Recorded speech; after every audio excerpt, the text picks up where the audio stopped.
Hey folks, if you haven't seen it already, video, which I'll put right here, right over here, that you can check out. It's from my personal channel, but it gets you started on the little project that I'm doing in the meantime.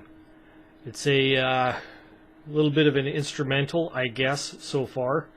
And the second half, this is the second video, which will introduce a little bit more about how we're going to get the sound perfected here and implemented.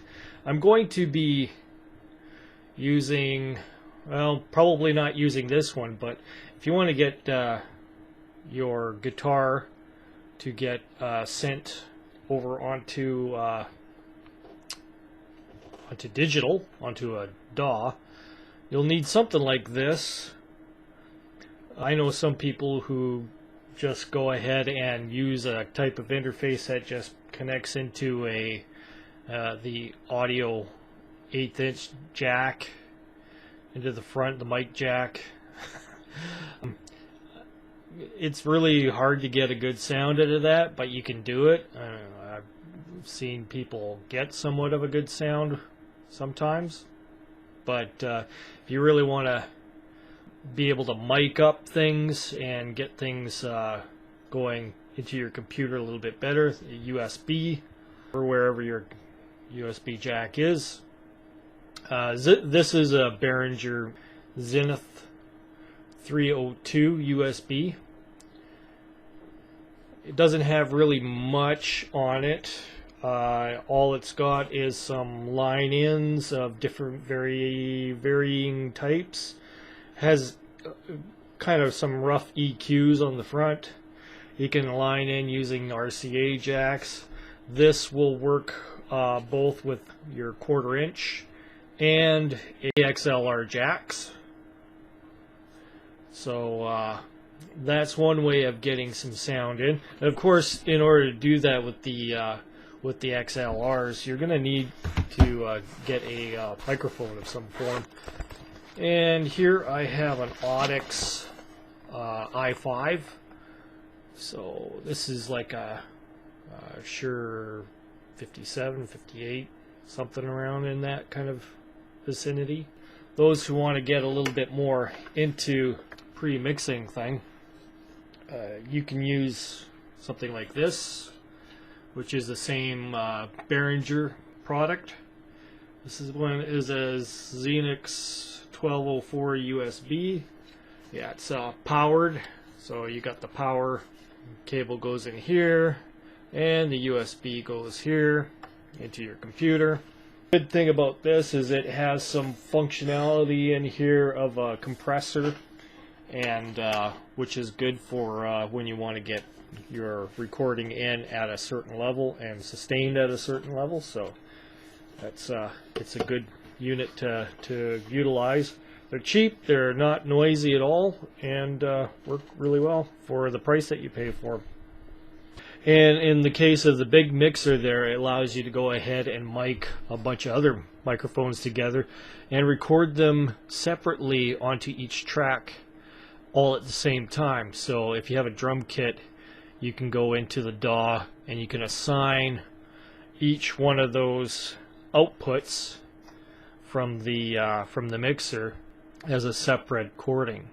So if you go into the DAW and you go ahead and select a track, you can change the properties on that track so that you're recording from the first channel of your mixer, and then your next track you can put it on from the second output for your mixer, and so on and so on. It works really good. Another example is, say if you got multiple microphones and you want to try different mic locations on your amp.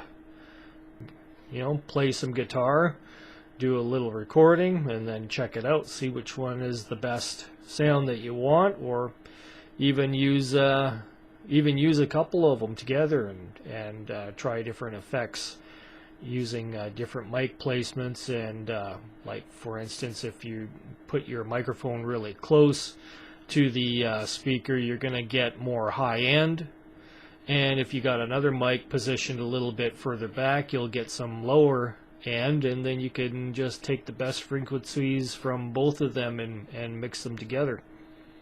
In the case that you got some phase issues, most DAWs will go ahead and let you reverse the phasings. So something to think about. So for the upcoming video, we're going to be utilizing one of these little units. I haven't figured out which one I'm going to use, but I will be using this Audix, and I'll be using the microphone that I used in the first video, and do some actual good recordings with it. Now, what I've done is I've recorded something rough using this mic here, this MXL mic, in order to get kind of a rough-in idea of where I want the guitar to go.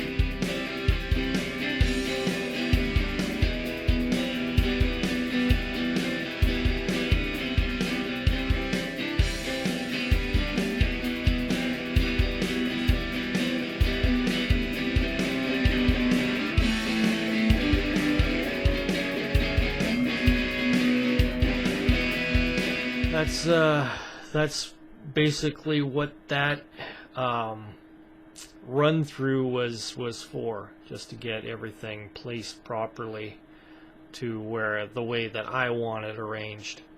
And then next, once I got the drums all figured out for the track, then I will go ahead and start recording the actual guitar pieces onto it the way that it's supposed to. So that'll be the next part, so stay tuned for that. It'll be coming soon enough. We've got a lot of new subscribers, and I thank the new subscribers for joining up, and there will be there'll be a draw soon enough on the on this guy. Drink. There we go. So you can continue supporting my channel. There's a few guys that have been doing that and have been making videos. So those guys will get extra chances of winning this pedal. And I'm actually using this pedal on that video that precedes this one. So check it out. Alright, take care guys. See you on the next one.